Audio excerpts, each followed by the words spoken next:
පූජා කරන්න පුළුවන්. ඒවා පූජා කරාම ලැබෙන දේවල් ටිකක් තියෙනවා. ආහාර පූජා කරාම ආහාර ලැබෙනවා.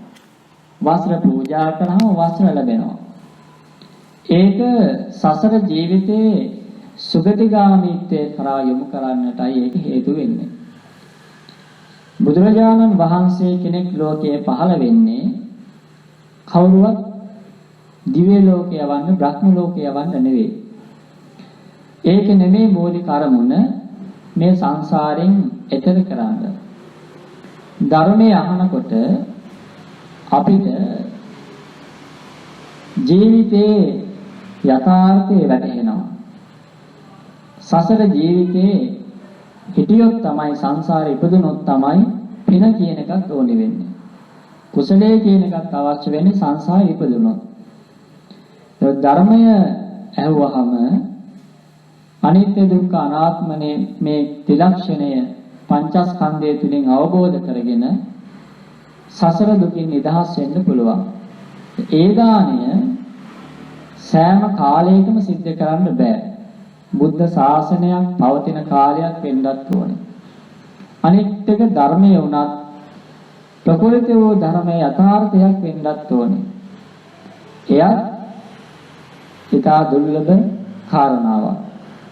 එතකොට මෙන්න මේ කාරණා හින්දා බුද්ධ ශාසනයක පහළ වීමේ දුර්ලභත්වය ධර්මයේ ප්‍රකෘති වශයෙන් විකෘති නොවේ ඇසීමේ ඒ භාග්‍ය ඒ වගේම සියලුම දුක් වලින් නිදහස් වෙලා සංසාර ජීවිතයෙන් නිදහස් වීමේ භාග්‍ය සැලසෙන්නේ ධර්මයෙන් පමණයි.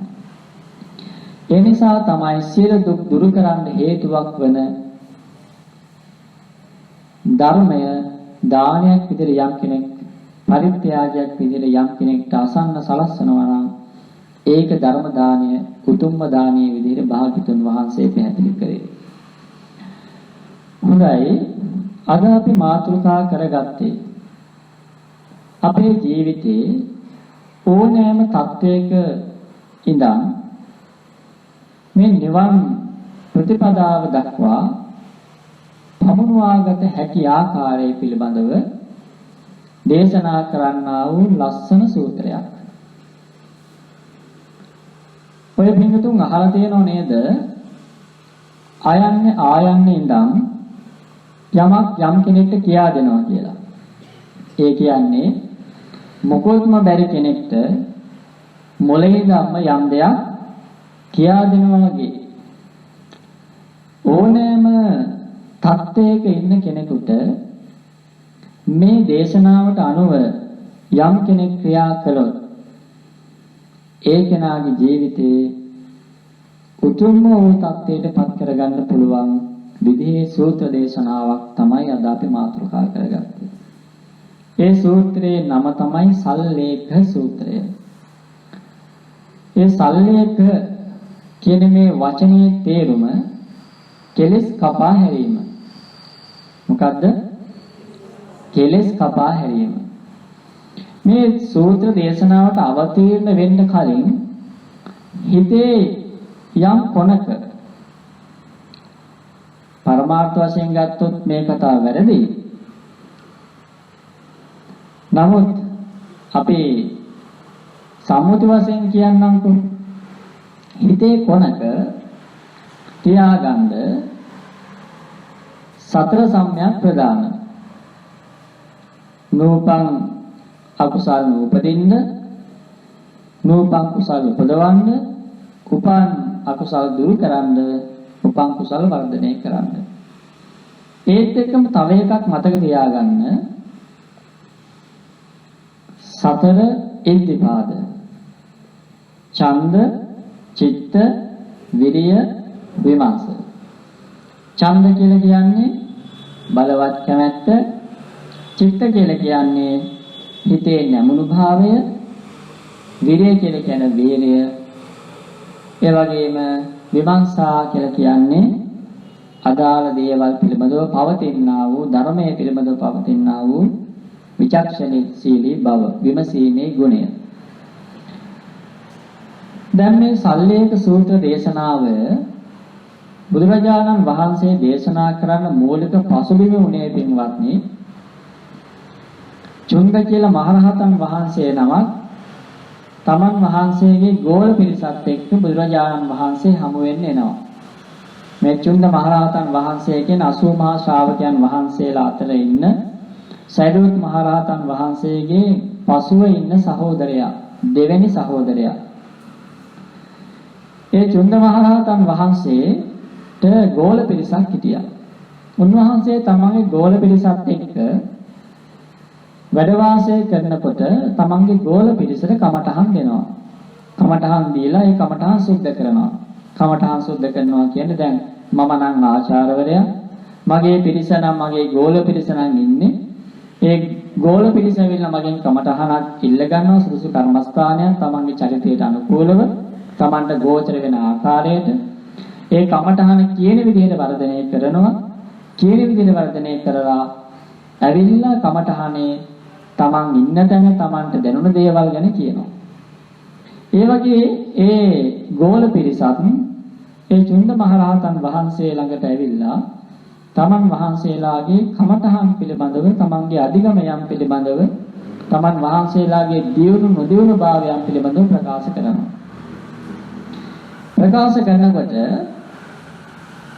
චුන්ද මහරහතන් වහන්සේට උන්වහන්සේලා ඇතන් අය කියනවා ස්වාමීනි මම මේ වගේ ධ්‍යාන ලැබුවා. ස්වාමීනි මම මේ වගේ අභිඥා ලැබුවා. ස්වාමීනි මම රහත් වුණා. ස්වාමීනි මම සෝවාන් වුණා, සකෘදාගාමී වුණා. හැබැයි චුන්ද මහරහතන් වහන්සේ කිව්ව පළියට පිළිගන්නෙත් නැහැ. කාරණා විමසනවා. විමසලා උන්වහන්සේගේ ඥාණයෙන්, උන්වහන්සේගේ අධ්‍යාත්මයෙන් ගෙහිත් දකිනවා.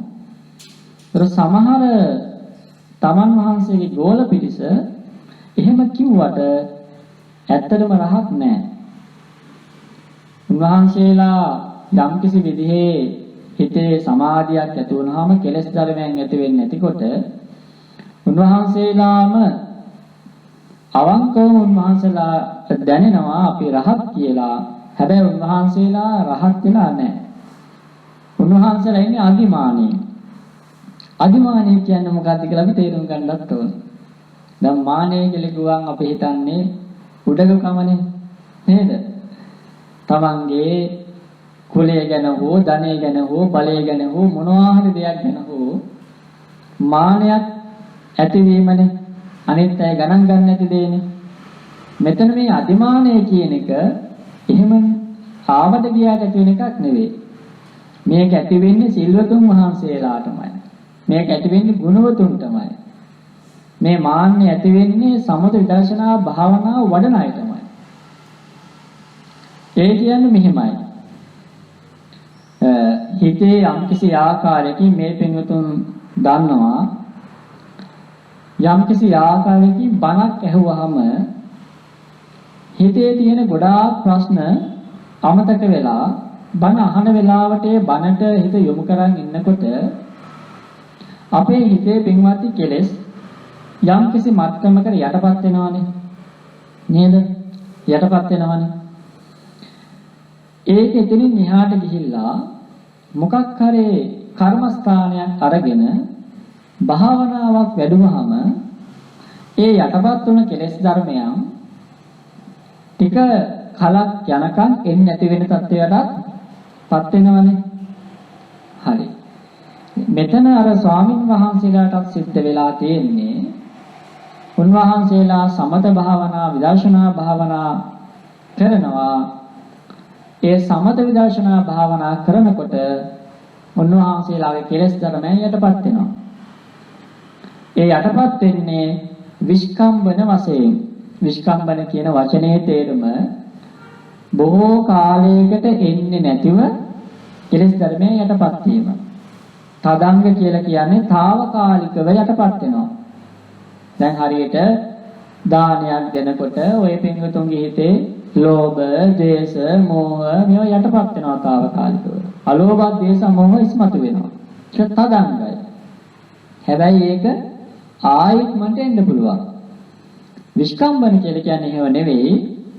කාලයක් අපි කමඨහනක් පින්වත්නි වර්ධනය කරාම ආයේ කෙලෙස් ධර්මයේ එන්නේ නැති මට්ටමක් යනවා. එන්නේම නැති මට්ටමකටපත් වෙනවා. මේ මට්ටමකටපත් වුනහම Tamante දැනෙන විවේක සුවයත් එක්ක සමහර අයට හිතෙන්න පුළුවන් මම රහත් වෙලාද කියලා. සමහර වෙලාවට හිතෙන්න පුළුවන් Taman ධ්‍යානලාභීද කියලා. සමහර අයට එලිපේනවා, සමහර අයට ඇඟේ කූඹ යනවා වගේ දැනෙනවා. තව සමහර අයට මුකුත්ම නැහැ කියලා හිතෙනවා. භාවනා කරනකොට කිසිම අරමුණක් නැහැ කියලා හිතෙනවා. එතකොට සමහර අයට ඕනෑ තරම් වෙලාවක් ඉන්න පුළුවන්. නමුත් එක එක ආලෝක පහළ වෙනවා කියලා හිතන එක එක අය කතා කරනවා කියලා හිතෙනවා. හරි ඒ වගේ එක එක දේවල් හිතෙනවා. ඒ වගේ වුණාම හිතනවා විශේෂ අධිගමයක් හෝ විශේෂ මාර්ගඵලයක් ලැබුවා කියලා. ඉතින් ඒ වගේ ස්වාමින් වහන්සේලා වැඩි හිටපු කතා අපේ මේ ලංකාවේ වැඩි හිටිය උතුමන් වහන්සේලා ගැන අටුවාව තුළ විග්‍රහ කරනවා. එක ස්වාමින් වහන්සේ නමක් හිටියා ධම්මදින්න කියලා. උන්වහන්සේ කර්මස්ථාන දෙන්න බොහොම දක්ෂයි. උන්වහන්සේ යම් තැනක ධර්ම දේශනාවක් කළොත් එතන මාර්ගඵලලාභී නොවි පිරිසක් නැගිටින්නේ නැහැ. කවුරු හරි මාර්ගඵලලාභීත්වයටපත් වෙනවා. දවසක් උන්වහන්සේට වැඩිහිටි ස්වාමින් වහන්සේලා පිරිසක් කතා කරනවා උන්වහන්සේලා වැඩි ඉන්න පැත්තට එන්න කියලා. වැඩි ඉන්න පැත්තට එන්න කියලා ආරාධනා කරාම උන්වහන්සේ මොකද කරන්නේ? වඩිනවා. වඩින අතරමඟදී 60 වයස් පිරුණු ස්වාමින් වහන්සේලා දෙනමක් හම්බ වෙනවා. එක ස්වාමින් වහන්සේ නමකගේ වස් 60යි. උන්වහන්සේ බොහොම ධර්මදරයි විනයදරයි. මේ ධම්මදින්න ස්වාමින් වහන්සේ මහරහතන් වහන්සේ ප්‍රශ්න 1000ක් අහනවා. ප්‍රශ්න 1000 නිකම් ප්‍රශ්න නෙමේ ධර්මයේ සහ විනයේ. ඒ 1000 බොහොම විචක්ෂණශීලීව උන්වහන්සේ විසඳනවා. නමුත් ධම්මදින්න මහරහතන් වහන්සේ දනම් උන්වහන්සේ රහත් නැහැ කියලා. දැන් මේ ඔක්කොම අපි කතා කරලා යන්නේ අපේ හිතගෙන අපි දැනගන්න ඕනේ හින්දා. දැන් අපිට උනත් පින්වත්නි ධර්මඥානය වැඩි වෙනකොට අපිට උනත් මාන්නයක් එන්න පුළුවන්. අපිට උනත් මම දන්න කෙනෙක් කියලා හිතෙන්න පුළුවන්. මට අහන්න දෙයක් නැහැ, දැනගන්න දෙයක් නැහැ, කරන්න දෙයක් නැහැ කියලා හිතෙන්න පුළුවන්. එතකොට එහෙම වුණාම අපි සමහර වෙලාවට හැමදාම එකම තැන ඉන්නවා වෙන්න පුළුවන්. ඉතින් අර ස්වාමීන් වහන්සේලා රහත් කියලා හිතන් හිටියට උන්වහන්සේ රහත් නැහැ. ධම්මදින මහරහතන් වහන්සේ මොකද කළේ? ඒ ස්වාමීන් වහන්සේ ඉරිදි ප්‍රාතිහාර්ය පාලන පුළුවන්ද? ඔව් පුළුවන් මට. එහෙනම් ස්වාමීනි සුදු ඇතෙක් බොහොම භයංකර විදිහට දල සහිත ඇතෙක් දුවගෙන ඔබ වහන්සේගේ පැත්තට එන විදිහට මවන්න කිව්වා. මේ ඉර්ධිමත් ස්වාමීන් වහන්සේ නම. උන්වහන්සේ මැව්වා අර විදිහටම භයානක රූප ලීලාවෙන් දුවගෙන එන හානියක් කරන්න එන විදිහට මැව්වා. යථා දුවගෙන එනකොට තමන් වහන්සේගේ මිර්ධේ මෞපිය යථා දැකලා උන්වහන්සේ හිතේ බයක් ඇති වුණා. උන්වහන්සේ බලන්න තේරුම් ගත්තා උන්වහන්සේට අවුරුදු 60ක් යටපත් වෙලා තිබුණු ඒ ප්‍රඥාව ඒ රැවටීම එදා උන්වහන්සේට මුණ ගැහුණා.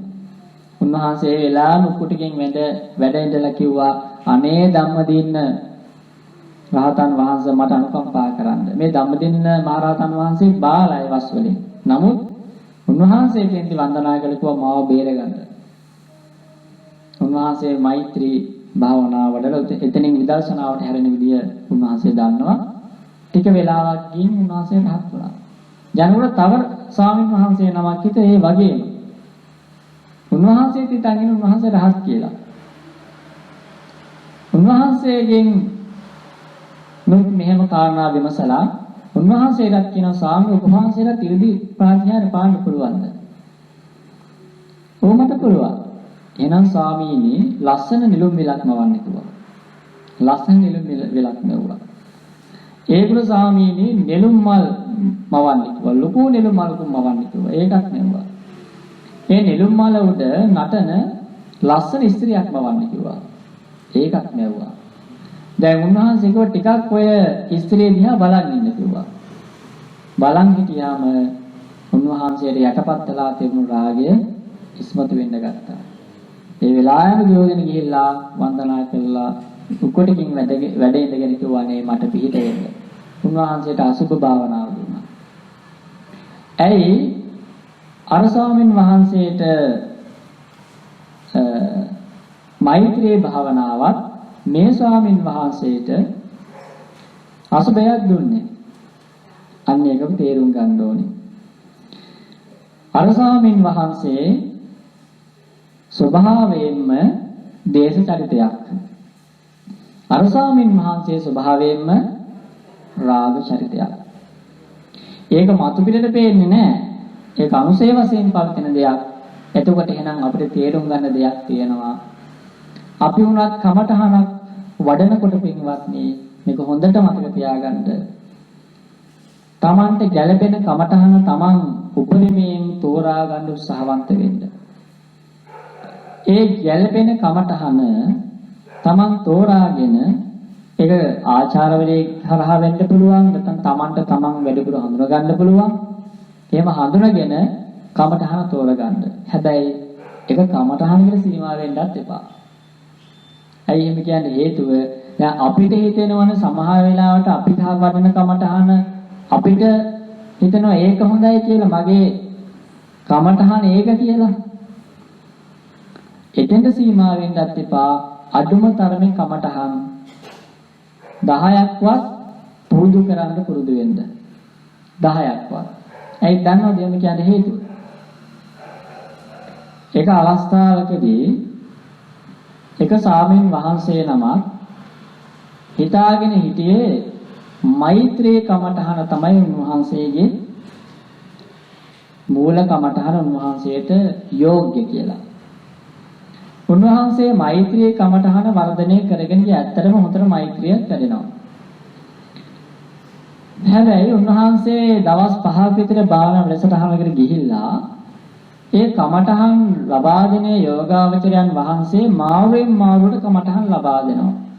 උදේ වරුවේ මෛත්‍රී භාවනාව, ඊට පස්සේ පැය දෙකක් අසුභ භාවනාව, ඊට පස්සේ අනාත්මය, ඊට පස්සේ දුක්ඛ, ඊළඟට අනිත්‍ය, ඊළඟට ඔය විදිහට බුද්ධානුස්සති, අසුභානුස්සති, මරණානුස්මති ඔය කමඨහන් ඒ ගුරුවරයන් වහන්සේ ලබා දෙනවා.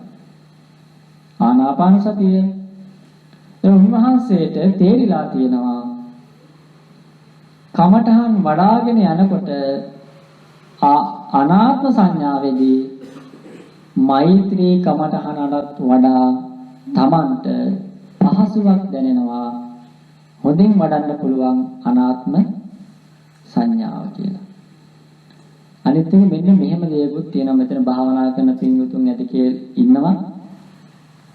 ඒ භාවනා කරනකොට මෙන්න මෙහෙම දෙයක් වෙනවා. අද අපි කියමු මෛත්‍රී කමඨහන මට හොඳට වැඩුණා කියලා. හිතන්නකෝ. අද මෛත්‍රී භාවනාව මට හොඳට වැඩුණා. අද මට මෛත්‍රී භාවනාව හොඳට වැඩුණාට හෙට මෛත්‍රී භාවනාව මම මේ වෙලාවට වැඩුවට වැඩෙන්නේ නැහැ. එහෙම වෙන්නේ නැද්ද? එහෙම අවස්ථා වෙලා නැද්ද? එහෙම වෙනව නේද? ඒ වෙලාවට අපි දැනගෙන ඉන්න එකම කමඨහනක් නම් අපි උත්සාහ කරනවා කමඨහන දියුණුවක් නැහැ. අන්තිමේදී අපි මොකද කරන්නේ? මන්දෝත්සාහී වෙලා අපි ඒක අත්හැරින මට්ටමකටපත් වෙනවා. එහෙනම් වෛද්‍යවරයෙක් නේද? වෛද්‍යවරයෙක් එක එක රෝගය හටගත්ත වෙලාවේ ඒ රෝගියට අදාළ බෙහෙත ඒ වෙලාවේ දුන්නොත් තමයි අදාළ රෝගය සුව වෙන්නේ. සීනිය මාරුවට නේද? ඔළුව කැක්කුමට දෙන බෙහෙත දීලා බෑ. ඔළුව කැක්කුම බෙහෙත ඔළුව කැක්කුමට බොන්න ඕනේ. ඒ වගේ පින්වත්නි අපි බලන්න ඕනේ මගේ හිත දැන් මෛත්‍රිය මගේ හිතේ වැඩෙන්නේ නැත්තේ දැන් ඒකට හේතුව මොකක්ද? දැන් මෛත්‍රී භාවනාව වඩන්න යනකොට කෙනෙක්ට රාග සිතුවිලි එනවා වෙන්න පුළුවන්. ඒක නම් පීඩාව ඒකමතහන පැත්තකින් තිබ්බා. හිත උසස් මට්ටමට ගන්නකම් අසුබය වැඩුවා. අසුබය නම් යම් කෙනෙක් වැඩිපුර වඩන්නේ එයාට අසුබේ වැඩෙන්නේ නැති අවස්ථාවක නම් හේතුව බැලුවා. දේශසිතුවිලි නම් එන්නේ හේතුව හඳුනාගත්තා. මෛත්‍රිය වඩලා හිත උසස් කරගෙන තමන්ගේ මූල කමනහට යන්න පුළුවන්.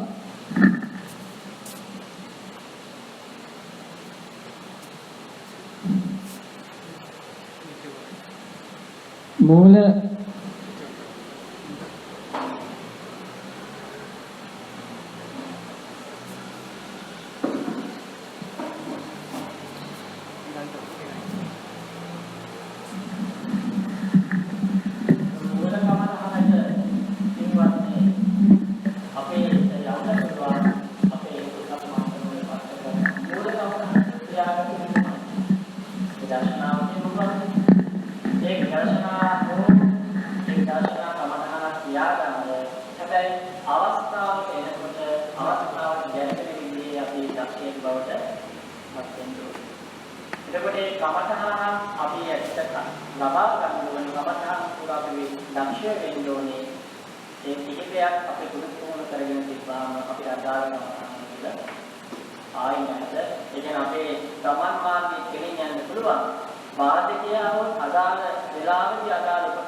නම් ඊට වඩා වේගයක් තහ ගලවන්න අපිට යොදන්න වෙනවා වෙන්නේ.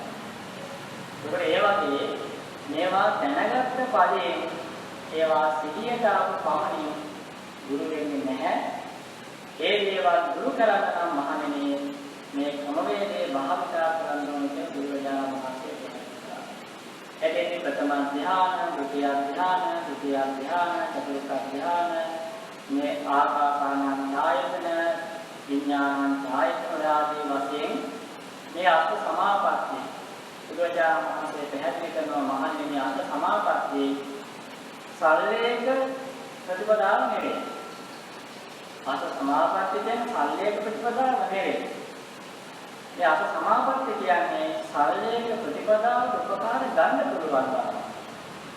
ඒකත් උපකාරය ගන්න පුළුවන්. හැබැයි ඒක මේ සල්ලේක ප්‍රතිපදාව. ඒ නිසා මේ සල්ලේක ප්‍රතිපදාව මොකක්ද කියලා බුදුරජාණන් වහන්සේ මේ සූත්‍රයේ තුන්වත් පැහැදිලි කරනවා. පළවෙනි එක තමයි සල්ලේක පරිදායි. දැන් ගන්න වීර්යයයි සංකාරයට අනුවකද්ද සතර ඉද්ධිපාදයි. දැන් අපි සතර ඉද්ධිපාද මූලික කරගෙන මේ සල්ලේක කරන ආකාරය වෙන විදිහකට අපි ටිකක් දැනුමක් ඇති කරගෙන මේ කියන ඒ අකුසල ධර්මයන් වලට අපි අවධානය යොමු කරනවා. හොඳට අහගන්න මේ ධර්ම දේශනාවේ මේ කාරණාවෙන් කතා කරනකොට මේ පොළොවට අවධානය යොමු කරන්න එපා. තමන් කේන්දර තමන් අවධානය යොමු කරන්න. මේ ධර්ම දේශනාව මං ගැන ඉගෙන ගන්න එකක් නෙවෙයි. එතකොට අපේ අනුපාඩු ගොඩාක් ජීවිතේ මේක හම්බෙනවා. අනුපාඩු නිසා ගුණයන් මේ දෙකම. දැන් අපිට මුලින්ම ඕමනාවක් තියෙන්නේ මේ කෙලෙස් ධර්මයන් දුරු කරනවා කියලා බලවත් හැනක්ක් තියෙනවා. ඒ කැමැත්ත නැත්නම් අපිට දෙයක් කරන්න බැහැ. මට මන කියන්න බෑ මගේ කැමැත්තක් නැත්නම්. මේ දින තුන බන අහන්න බෑ නැත්නම් නැත්නම්. මේ දෙකින්ද බෑ නැත්නම් නැත්නම්. කැමැත්තක් තියෙන්න ඕනේ අපිට ඕනෑම දෙයක් කරන්න. අපේ කැමැත්ත යම්තාවකට උසස්ද ඒකාවකට කැමැති කරගන්න අපි උනන්දු කරගන්න. ඊළඟට ඡන්ද චිත්ත. දැන් කැමැත්ත ඇති වුණාම දැන් මොකද වෙන්නේ? ඒකත් ඒ පැත්තට නැවෙනවා නේද? ඒකේ පැත්තට නැවෙනවා. කැමැත්ත ඇති වුණාම ඉතින් කරන්න විතර මේක මතක් වෙනවා. විතර මතක් වෙනවා. එක්තරා දරුවන්ගේ කැමැත්ත වැඩි වෙන්න මොකද වෙන්නේ? දරුවෝ මතක් වෙන එක වැඩි වෙනවානේ. දෙමාපියන්ගේ කැමැත්ත වැඩි වෙන්න දෙමාපියන් මතක් වෙන එක වැඩි වෙනවා. සමහර දරුවන්ට දෙමාපියන් මතක වෙන්නේ නැහැ. කැමැත්ත කියන එක අඩු වෙලා. අඩු වෙනවා මතක් වීම අඩු වෙනවා. ඒක ඒ වගේ තමයි මෙතෙන්දී මේ කෙලෙස් ධර්මයන් දුරු කරනවා මම දුරු කරනවාමයි මේ කෙලෙස් ධර්මයන්ගෙන් මම මිදෙනවාමයි මේ දුකින් මම නිදහස් වෙන්න ඕනෙමයි කියලා සහ ඒ දුකින් නිදහස් වුණාම ඇතිවන්නා වූ සාර්ථක සුවය මොනතරම් මුතුන්ද කියලා හිතනකොට කල්පනා කරනකොට බලවත් වෙනවා. ඒ බලවත් කැමැත්ත ඇතිවනාම කරන්නේ වීර්ය. එතකොට වීර්ය ඇති වෙනවා කියන්නේ මේ කැමැත්තක් අපිට ඇති වෙන තවයි කියනවා මේක නම් අපි විමසනවා. එහෙනම් මේ සතර ඉද්ධිපාදක් මේක අපිට ඇතුළත් කරගන්න ඕනේ. ඊළඟට වීර්ය.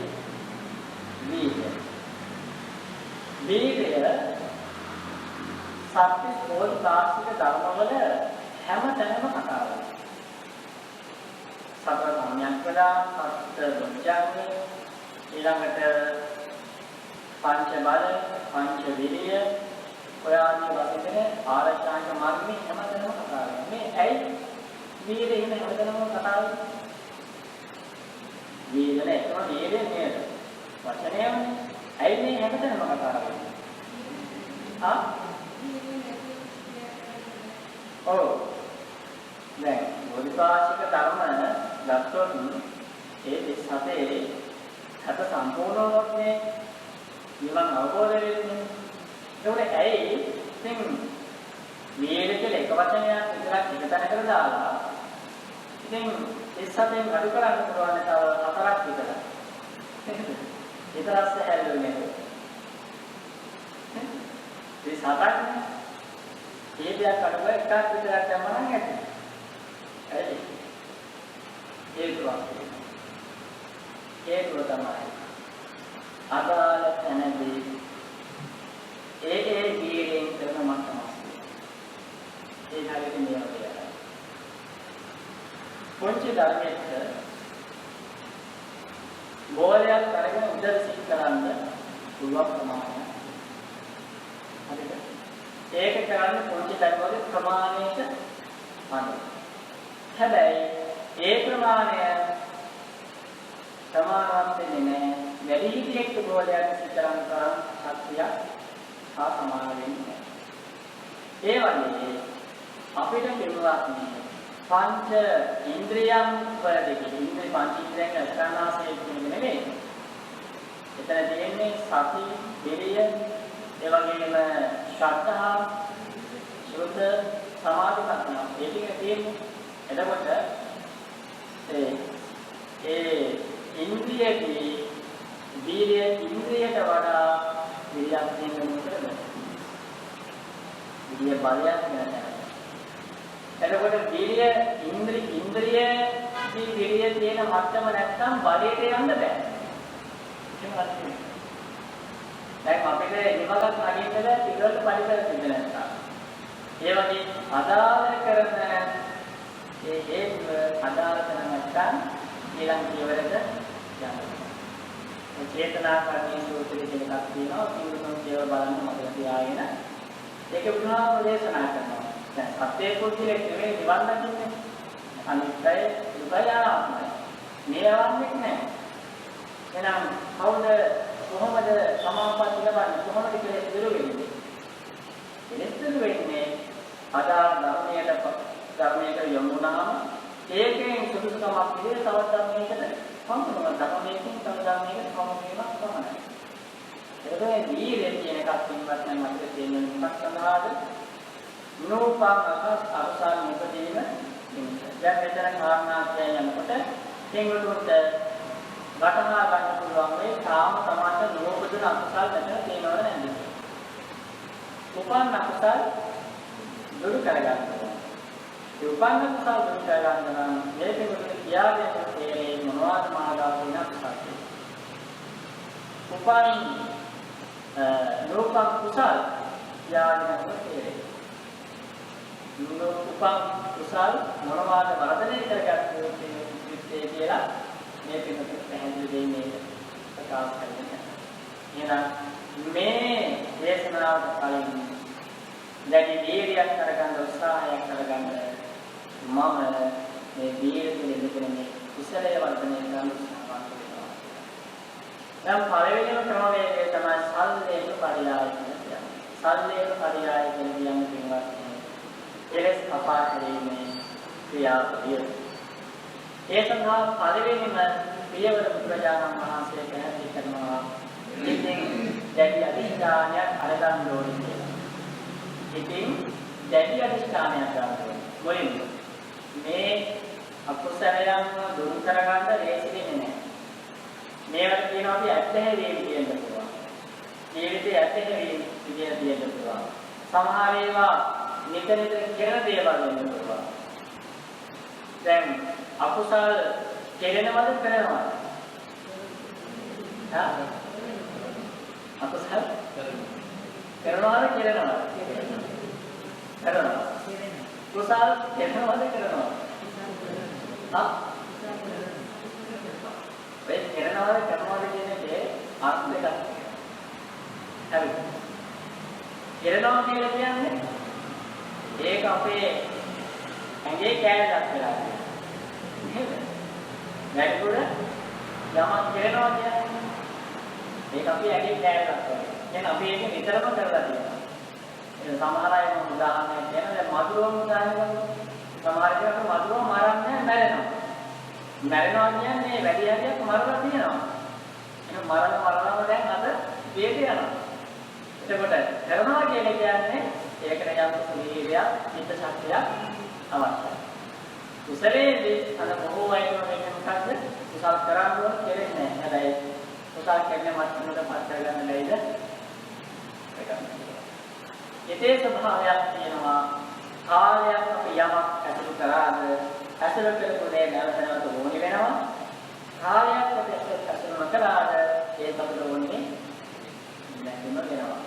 කෙනෙක් කියනවා ළඟ ඉන්න කෙනෙක් එයා අපි ඇසුරු කරන්න පුරුදු වෙලා ඉතිය ඇසුරු නොකර ඉන්න එකක් පුරුදු වෙලා ඉතියේ නෑ.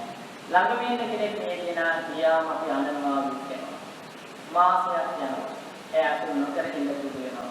අවුරුද්දක් යනවා ඇසුරු නොකර ඉන්න පුරුදු වෙනවා. අවුරුදු දෙකක් තුනක් ගියාම මෙහෙම කෙනෙක් දෙවියන් නැද්ද කියලාවත් අපිට ඉච්ඡා ගන්න. ඇයි? ඒ ඇසුරු නොකර ඉන්න. ඒ වගේ මේක හොඳට මතක තියාගන්න හිතේ ස්වභාවයක් නේ. අපි හැමෝගෙම හිතේ ස්වභාවයක් යම් දෙයක් වැඩිපුර ඇසුරු කරනකොට ඒකේ අවශ්‍යතාවය කෙරෙන මට්ටම වැඩි. යම් දෙයක් ඇසුරු නොකරනකොට ඒක අපිට එන සම්භාවිතාව අඩුයි. එන සම්භාවිතාව අඩුයි. ඒ නිසා මෙන්න මෙතෙන්දි මේක අපි මතක තියාගන්න ඕනේ. මේ අකුසල් යම් කෙනෙක් කාලයක් නොකර ඉන්නවද ඒක නාතේ අකුසල් එමේක අඩු වෙනවා. අවශ්‍ය දෙයක් නොවේ. කුසලයේ යෙදෙනවද ඒක නැවත නැවත එන මට්ටමක්. දැන් මෙතෙන්දි බුදුරජාණන් වහන්සේ පැහැදිලි කරන දැඩි අධිෂ්ඨානයක් ගන්න කියලා. දැඩි අධිෂ්ඨානයක් මුලින්ම ගන්නවා. මේක පළවෙනිම ඵලයයි තමයි මේක. හොඳට මතක තියාගන්න. පළවෙනිම පරයය තමයි මේක. ඕනෑම අකුසලයක් දුරු කර ගන්න ඕනෑම කුසලයක් ඇති කර ගන්න දැඩි අධිෂ්ඨානයෙන් ඉන්නවා. ඒකට බුදුරජාණන් වහන්සේ දේශනා කරන උන්වහන්සේ කොහොමද ඒවා ඒ තැන්වල ඉතරේ කියලා. දැන් මම කියවා යම් අත්හැරීම් තියෙන අකුසලයක්. අපි කියනකොට සමහරවිට බොරු කියනවා. නේද? සමහරවිට ඊර්ෂ්‍යාව ඇති වෙනවා. සමහරවිට මසුරුකම ඇති වෙනවා. ඒතකොට ඒක ඒ වගේ අනුපාඩුවක් ඒ වගේ තමන්ගේ ජීවිතයේ යම් කිසි විදියකින් විතරම කෙරුණ දෙයක් අත්හරිනවා කියන එක පින්වත්නි ආවට විද්‍යාව කරන්න බෑ. ඒකට තියෙන්න ඕනේ අධිෂ්ඨානය. මොනෝගේ එකක්ද? නෑ මම කරන්නේම නෑ. නෑ මම කරන්නේම නෑ. දැන් මෙතන පැහැදිලි කරන්නේ අනිත් අය මොන දේ කළත් මම නම් ඒ දේ කරන්නේ. අපේ මානවයාගේ තියෙන ස්වභාවයක් තමයි අනිත් අය කරන එක තමන් කරනවා. ඒක හොඳට තේරුම් ගන්න ඕනේ. ඒක තමයි බුදුහාමුදුරුවෝ අමසෝදගාමී කියලා. අනිත් අය කරන හින්දා තමන් කරනවා. එහෙම දේවල් නැතවන ජීවිතවල අර ගොඩාක් දේවල් නේද? ගොඩාක් දේවල් ඉන්නේ අනිත් අය කරනවා නිසා අපි නොකර බෑ නිසා අපි කරනවා. අන්න මුලින්ම එතනින් අපි විදහාස් වෙනවා. එතනින් අපි අයින් වෙනවා. කවුරු කරා කවුරු නොකරා මම මේ තීරණේ ඉන්නවා මම මේ දේ කරන්නේ දැඩි උත්සාහය දැඩි අධිෂ්ඨානයක් අධිෂ්ඨානය කියන්නේ අධිෂ්ඨානය තමයි පටන් ගන්න. ඒකයි මම කියන්නේ අපිට මෙතන බුදුහාමුදුරුවෝ අයන්න ආයන්න ධර්මයේ වැඩ පිළිවෙල පැහැදිලි කරලා තියෙනවා. මේ වැඩ පිළිවෙල තමයි මේ මෙතන විස්තර වෙන්නේ. එහෙනම් ඉතින් විස්තර කරන බුදුජානක මහසයාට කාරණා 44ක් තියෙනවා. ලේසියෙන් කියන ඒවා මම හැදලා මේ විමසට අපහසු කියන කාරණා ටික විතරක් මුලින් විස්තරයක් කරන්න. ඊට පස්සේ ප්‍රශ්නයක් වෙනවා දේශනාවේ අන්තිම සාකච්ඡා කරමු. විලාස කරමු. දැන් බුදුරජාණන් වහන්සේ ඉස්සර කරනවා අනිත්‍ය සත්‍යයන් හිංසා කරනවා මම නම් සත්‍යයන් හිංසා කරන්නේ කියලා අධිෂ්ඨානය මුලින්ම අරගන්නවා. අනිත්‍ය සත්‍ය මරනවා මම සත්‍යව මරන්නේ. මේ වගේ විස්තර කරන්න ඕනේ නැහැ. අන්‍යෝ බ්‍රහ්මචාරී වන්නාම මම බ්‍රහ්මචාරී වාසය. බ්‍රහ්මචාරී මෙතන භ්‍රමචාරීත්වයේ මෙතන අරගෙන තියෙන මේවත් මේ භ්‍රමචාරීත්වයේ ආකාර කීපයක්. දැන් ලෞකික ජීවිතයේ ස්වාමියා සහ භාර්යාව ස්වාමියා භාර්යාව කියනවා භාර්යාව ස්වාමියා කියනවා. එතන භ්‍රමචාරීත්වය. දැන් කිසිම විදිහේ ස්ත්‍රියක් පුරුෂයෙක් අසුර කරන්නේ නැතුව ඉන්නවා කියන එතන භ්‍රමචාරියාවක් තියෙනවා. මෙතන ඒ අදහස තමයි මෙතන අපි අරගන්නේ. ඊළඟට අන්‍යෝ කිසිම බස් කියනවා වන්නා කියන අනිත් අය ඒලාම් කියනවා. ඒලාම් කියන එක අපි හරියට තේරුම් ගන්න ඕනේ. ඒලාම් කියනවා කියන එක අනිත් අයව විදවීමේ අරමුණින් යම් කෙනෙක් ඒලාම් කියනවා නම් වක්‍රාකාරව හෝ ඍජුව. අන්න ඒක ඒලාම් කියනවා. දැන් සමහරවිට අපිට සමහර අවස්ථාවල සමහර අය කියනවා ආම්පුරුෂ එක කේරමක් කියනවා කියලා දන්නේ නැහැ. නමුත් මෙන්න මේ වගේ වැරද්දක් කරනවා කියලා අපේ හිතවත් කෙනෙක් කොහොමද වැරද්දක් කරනකොට අපිට කියනවා. ඒක කේරමක් වෙන්නේ නැහැ. දැන් දරුවෙක් වැරද්දක් කරනකොට දරුවාගේ අනුකම්පාවක් දෙන කෙනෙක් අම්මාට තාත්තාට කියනවා නම් මේ දරුවා මේ වගේ වැරද්දක් කරනවා. ඒක ඔබ දැනුවත් කරනවා කියනවා මේක කියලාමක් වෙන්නේ නැහැ. මෙතන කියන්නේ සමාජයේ ඉන්න බෙදීමේ අරමුණේ සූත්‍ර උපස්තනසීව ලාභයක් ලබා ගැනීමේ අරමුණේ එහෙම නැත්නම් සතුටක් ලබා ගැනීම සමහර අය කියලා විදවම සතුට වෙනවා. ඒ හොඳට සමාජයේ ඉන්නවා කියන ගොයම් පිළිසක් ඒගොල්ලන් මොකක් හරි කියලාමක් කියලා ඒගොල්ලෝ විදවම සතුට වෙන අය ඉන්නවා. ඒවා මේ සමාජික මොනතරම් දකින්න තියෙනවා. ඊළඟට අනිත්‍ය රළුබස් කියන්නේ රළුබස් කියනවාම අපි කියන්නේ භාවිතාව නොගන්න වචන තියෙන්නේ අන්නේ වගේ වචන නොකියනවා. කවුරු කිව්වත් මම කියන්නේ. දැන් හිතන්න කවුරු කිව්වත් මම කියන්නේ නැහැ කියන අදිස්ථානේ ගන්නකොට ඒ කෙනාට මේ සිහිය කියන එක හොඳටම තේරෙනවා. හැම වෙලාවෙම සිහියක් නැත්නම් අනිවාර්යෙන් මේ දේවල් වෙන්න පුළුවන් නේද? මම මේ කියනකොට සමාජාට මේවා තමන්ගේ ජීවිතේ කොටසක් වෙලා තියෙන මේ සමාජයේ ඉන්නවා. තමන්ගේ ජීවිතේ කොටසක් වෙලා තියෙනවා. ඒ දේවල් කෙරෙන්න පුළුවන්, ප්‍රසන්න කෙරෙන්න පුළුවන් කියලා. ඒ කෙරෙනවා කියන්නේ වැඩි හරියක් තමන්ගේ ජීවිතේ ඒවා වෙමින් අවසන් වෙනවා. ඒක අපිට සහාය ගන්න ඕනේ නැහැ. ඊළඟට අන්‍යව කලාපතියන් වුණා. ඒවනම් ඉතින් ගොඩාක් තැන්වල නැතුව දේවල් නේද? බාහිර කරුණා කොහොමද කරුණා මොනවද කරන්නේ? ගොඩාක් අය කතා කරන්නේ සමාජගත වැඩක් නැති අනුගත වැඩක් නැති දේවල්. ඒ වෙලාවට කිව්වහම සමහර වෙලාවට අපි කියනකොට දෙන්නේ රටේ සත්‍යයන් ගැන කතා වෙනවා. ඒකට විසඳුමක් ගැනීමේ අරමුණ. ඒක සලාපයක් වෙන්නේ නැහැ. එන්නේ අපි කියමු දැන් බානමඩුවේ දිහා ගිහලා නිකන් ඉන්න ගමන් කතා වෙනවා ඒ රටේ තත්ත්වයක් ගැන මොකද දේශපාලනේ මොන හරි දෙයක්. අන්න ඒක සලාපයක් වඩපත් වෙනවා. එහෙම නැතුව දෙන්නේ එකතු වෙලා මෙන්න මෙහෙම ප්‍රශ්නයක් තියෙනවා. අපි මේකෙන් මෙන්න මෙහෙමයි කරන්න ඕනේ. මෙන්න මේ විදිහට අපි කරමු. ඒ විදිහට ප්‍රශ්න ගැන කතා කරලා ඒ වගේ දේවල් ඉතිරෙකින් හරි කමන්නේ. දැන් උදාහරණයක් මම කියන්නම්. දැන් අතීතයේ අටාචාරාවේ කතාව ගන්න. අටාචාරාවේ කතාව.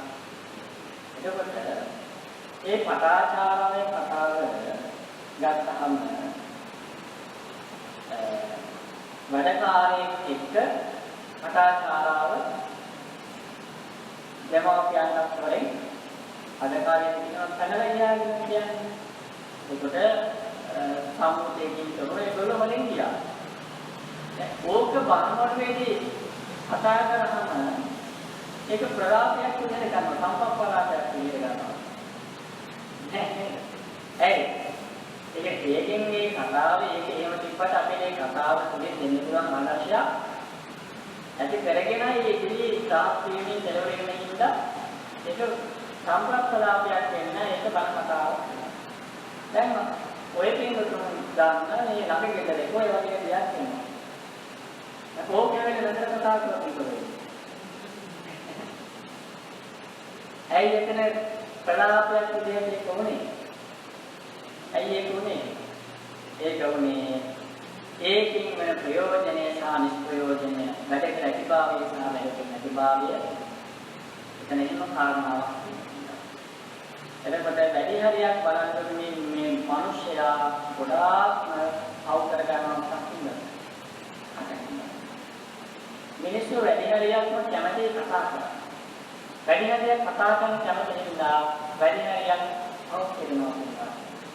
දැන් බලන්න දැන් මම මේ කියන කාරණා එක තමන්ගේ ජීවිතය හිතන්න. දැන් සමහර අයට කියලා කියවත් නෑ. ඔර්ධෝසන කියන එකක් නැති වෙන්න පුළුවන්. හැබැයි සම්පප්පලාව කතා කරනවා වෙන්න පුළුවන්. ඒක එන්නේ දේවල් තමයි අඩු කර ගන්නවා නැති කර ගන්නවා කියන දැඩි වීර්යය අරගන්නවා. ඊළඟට බුදුරජාණන් වහන්සේ පැහැදිලි කරනවා අවිද්‍යාව කියන්නේ දැඩි ලෝභය. දැඩි ලෝභය කියන්නේ අනුන්ගේ පෞද්ගලික දේ පිළිබඳව පවතිනා වූ ලෝභය. ඒ ලෝභය ඇති වුණාම ඔබ තවද අකුසල එක්ක වර්ධනය වෙනවා. ඒ කිරිසියාවක් බවටපත් වෙනවා. එහෙම නැත්නම් කුරකමක් බවටපත් වෙනවා. එහෙම නැත්නම් ගුණමක බවටපත් වෙනවා. මේ අනුන්ගේ දේට ආශා කරාම ඒක ගුණමක කරනවා. අනුන්ගේ දේට ආශා කරාම හොරෙන්ක් ඇති වෙනවා. හොරකම් කරනවා. අනුන්ගේ දේවල් දරා ගන්න බැරි වුණාම ඒගොල්ලෝ විනාශ කරන්න පවා ඉතිරි ඇති වෙනවා. මේ අකුසල එකක් ඇති වුණාම ඒක වෙනවත් පරම්පරාවක් විදිහට යන්න පුළුවන්. ඒක ඇතුළේ බයක්වත් එකක් ඇති වුණාම මේක පරම්පරාවක් විදිහට එකක් ඇති වෙලා පරයටක් ඇති වෙලා අන්තිමේදී මේක මහා පොකුරක් බවට පත් වෙන්න පුළුවන්. අවිද්‍යාව කියන දැඩි ලෝභය. ඊළඟට ව්‍යාපාදය කියනවා අනුන් විනාශ කිරීමේ අරමුණ. තරහව ව්‍යාපාදය. කේන්තිය. මිත්‍යා දෘෂ්ටිය කියලා කියනවා දස වස්තුක මිත්‍යා දෘෂ්ටිය.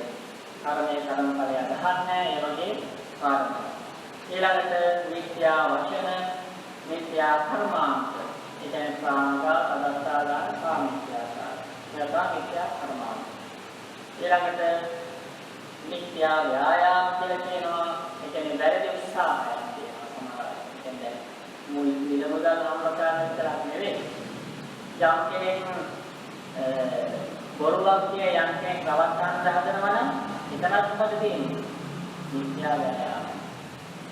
යම් විදියකින් වැරදි විදියට සතුටක් ලබන්න උත්සාහවත් වෙනවා නම් එතනත් තියෙන්නේ මිත්‍යා ව්‍යායාම. ඊළඟට මිත්‍යා ඥාන, මිත්‍යා විමුක්ති. බොහෝ අයට මිත්‍යා විමුක්තිය කියනවා.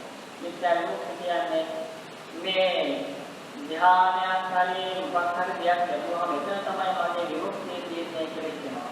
එහෙම නැත්නම් සාස්වත වශයෙන් ගත්තාම ඒ විතර තමයි මාගේ විමුක්තිය තියෙන්නේ. කවදා හරි සසර ජීවිතේ කෙලවර වෙයි. එහෙම මිත්‍යා විමුක්තියක් ඇති කර ගන්නවා. ඒක මම නැති කර ගන්නවා කියන අධිෂ්ඨානයක් කරගන්න ඕන කියලා බුදුහාමුදුරුවෝ දේශනා කරනවා. ඊළඟට විචිකිච්ඡා, උද්ධච්ච, ඒ කියන්නේ විචිකිච්ඡා භාවය. මේවන් නම් වශයෙන් කියන මේ කෙනෙකුට ඒව තේරෙන්නේ නැහැ. ඊළඟට ක්‍රෝධය කියලා. දැන් ක්‍රෝධය, ද්වේෂය. මේ වචන දෙකේ අපිට අවස්ථාවට අනුව මේ දෙක. ව්‍යාපාදයයි ක්‍රෝධයයි අපි භාවිතා කරන එක අර්ථයක් විදියට. හැබැයි ක්‍රෝධය කියලා කියන්නේ ව්‍යාපාදයේ නෙමෙයි කිපීම. කිපීම කියන්නේ ඒ එකපාරටම ඉන්නව එකපාරටම ඉඳලා සමහර අය වෙනස් වෙන එකපාරට කියනකට එකපාරට මේ කියන්නේ නැති. ඔය ණයාගේ ස්වභාවය නේද? ණයා ඉන්නවා හැබැයි එයාට අවස්ථාවක් ආපුවම මේ එයාගේ දෙනේ දුක්වල ආයේ පෙරෙන්නම අතුලව ගන්නවා. ඒ වගේ සමහර අය ඉන්නවා බොහොම නියම චරිත. හැබැයි ඒක පාඩම ඒ අයට කේන්ති යන සමහර අය කියනවා මට නම් ඔය තරහම හිතේ නෑ. මට හැබැයි කේන්ති යනවා දැන් කේන්ති දිහා ආපස්සට ඒකෙම දුර වෙනවා. ඒ නිසා එහෙම සමහර අය ඒක සාධාරණීකරණය හැබැයි ඒ කේන්තිගේ වෙලාවට ඒ ක්‍රෝධය ඇති වුණ වෙලාවට අපේ සිහිය නැහැ. ක්‍රෝධය කියන එක හරි භයානකයි. ක්‍රෝධය ඇති වුණාම පිටවත්නි ඒ ක්‍රෝධය ඇති වුණ වෙලාවට මොනවා කරයිද කියන්න පුළුවන් තමයි. දේශයකට වඩා ඉතා බරපතලයි. ක්ෂණිකව ඇති වෙන කෝපේ තමන්ට කරන්න පුළුවන් දේ කොහොමද? කරන්න පුළුවන් දේ කොහොමද? ඒ කෝපේ ඉක්මනින් නැති වුණාට ඇති වුණ වෙලාවට තමන් ඉන්නේ අස්සිය. එනිසා ඒ වගේ ක්‍රෝධයක් යම් කිසියෙක් තමන් ජීවිතේ තියෙනවා නම් අන්න ඒක මම දුරු කරනවා කියලා තමන් උත්සාහවත් වෙන්නේ. දැඩි අධිෂ්ඨානයක් ගන්නවා. ඊළඟට පැහැදිලි කරන බුදුරජාණන් වහන්සේ යුගග්‍රාහකය ගැන කතා. ඒ කියන්නේ මගේ ගාව ගුණයක් නැහැ. අපි කියමුකෝ මේක නේද යම් කෙනෙක් සීලය ආරක්ෂා කරනවා. යම් කෙනෙක් ඇවිල්ලා කියනවා අසවල් කෙනා හොඳට සීලය ආරක්ෂා කරන කෙනෙක්. අසවල් කෙනා හොඳට සීලය ආරක්ෂා කරන කෙනෙක්. එහෙම කිව්වහම අපිට ඒක දුරුස්සන්නේ අපි ගාම සීලය නැහැ. මම කියනවා මොකක්ද? සීලය කියන කාටද පුළුවන් කාටදයි මම සීලය කියන්නේ මංගාව සීලය නැහැ. මංගාව ගුණය නැහැ. මංගාව නැති ගුණය අර ඇති පුද්ගලයාගේ ගුණය හා සම කරනවා. ඒක තමයි යුගග්‍රාහකය කියන්නේ. ගුණමුතු බව. ගුණමුතු කියන්නේ අනුන්ගේ ගුණ නැතිවීම නිසා. දැන් සමහර වෙලාවට අපි ගුණමක් කෙනෙක් නොදැනවත්වම කරනවා වෙන්නත් පුළුවන්. යම් කෙනෙකුගේ බාහිර ස්වરૂපේ දැකලා කරනවා වෙන්නත් පුළුවන්. එක වැරද්දක් දැකලා කරනවා වෙන්නත් පුළුවන්. සමහර අය මෙන්න මේ ගුණමක් කරනවා. අපි කියමුකෝ අතීතේ ගොඩාක් වැරදි කරපු කෙනෙක් හිටියා කියලා. අතීතේ වැරදි කරපු කෙනෙක් හිටියා. ඒ අතීතේ වැරදි කරපු කෙනා මොකක් හරි හේතුවක් හින්දා හොඳ කෙනෙක් බවට පත් වෙලා ඉන්නවා. හොඳ කෙනෙක් බවට පත් වෙලා ඉන්නවා. ඒ හොඳ කෙනෙක් බවට පත් වෙලා ඉන්නකොට අර කෙනා මොකද කරන්නේ? කවුරු හරි කෙනෙක් කියවුවාම අසවල් පුද්ගලයා මෙන්න මේ වගේ ඉන්නවා කියවුවාම ඔය මිනිස්සේ අඳුරම හිටියද එදා ඉන්නේ මෙන්න මෙහෙමයි. එහෙම කියලා ගුණම කරන්නේ නැති. අනිත් එක තමයි ඉරිසියාව ආදී යතුනා මොකද වෙන්නේ? අන්න ගුණම කරනවා. බුදුරජාණන් වහන්සේ ලස්සන සූත්‍රයක පැහැදිලි කරනවා අපි අපේ ඉතරක ගන්න අපි කර යුතු ක්‍රමවේදයක් තියෙනවා. අපේ ඉතරක ගන්න. ඒ කියන්නේ යම් කිසි ආකාරයකින් මිනිස්සෙගේ ගුණයක් අපි කොච්චරනම් හොයාගන්න උත්සාහවන්ත වෙන්න ඕනද කියනවා නම් යම් කෙනෙකුගේ ගුණයක් හොයන්නම නැතිනම් ගුණයක් කියලා ගෑවිලාවක් නැතිනම් බුදුහාමුදුරුවෝ කියනවා මෙයා මිනිස්සෙක් හරි වෙලා ඉන්නවා කියලා ඒකට හරි පැහැදිලි කියනවා. කොමාවක් කියනවා අර ආශ්‍රයේ කායක වහින අධිකාරයකට ආශ්‍රය ආදී සත්‍යය විහාම ඒ අනිපාරවල ඒ අනිපාරවල වල පිරුණු වතුර තියෙනවා. ඒක යම් කෙනෙක් වතුර දිමහාගේ මිනිස්සේ ඒ අනිපාරයේ ඒ පිළිලා තියෙන වතුර ටික දිවින් අමාගෙන් බොනවා වගේ හොයලා දුනියක් හොයාගන්න කියනවා. ඒ කියන්නේ අපේ හිත ආරක්ෂා කරගන්න බුදුරජාණන් වහන්සේගේ හැම පැත්තෙම වෙන්න පුළුවන් අනුපාතයෙන් වෙන්නලා තමයි දැකලා තමයි එහෙම දේශනා කරන්නේ. දැන් බලන්නකෝ දැන් ගොඩාක් දුරට ඉන්නේ යම් කෙනෙක්ගේ ගුණයට වඩා ගොඩක් වෙලාවට තේන්නේ අගුණය. මෙහෙම එකක් තියෙනවනේ දැන්. සමහර අය ගොඩාක් උදව් උපකාර කරනවා, බොහෝ ගුණ යහපත්කම් තියෙනවා. හැබැයි එක අගුණයක් වෙච්ච ගමන් මොකද කරන්නේ? ඔක්කොම අරින්නට මතකදා. ඔක්කොම ගුණ කියලා. ඉවර එවැනි දුර්වලතා සමානතාවක් තියෙනවා නම් ඒක දුරු කරන්න කියලා බුදුරජාණන් වහන්සේ කියනවා. ඊළඟට බද්ධ වෛරය. බද්ධ වෛරය කියන්නේ මේක වැල්පොලිය වගේ. එකක් මේක ඉවරයක් වෙන්නේ. සමහර අය ඒ බද්ධ වෛරය මේ කාල සීමාවක ඉඳලා ගන්න සමහර. එයා කතා කරන්නේ නැත්නම් මම කතා කරන්නේ. ඒක නා මෙහෙමනම් මාත් මෙහෙමයි. සමහරෙන් උන ජීවිතාන්තය දක්වා. අර තමන්ට යමක් කරා නම් තමන්ට යමක් දුවන මේ මොකක් හරි හේතුවක් ඉන්නෝ යම් කෙනෙක්ගේ දියුණුවක් ඉතිරේ වෙන්න පුළුවන්.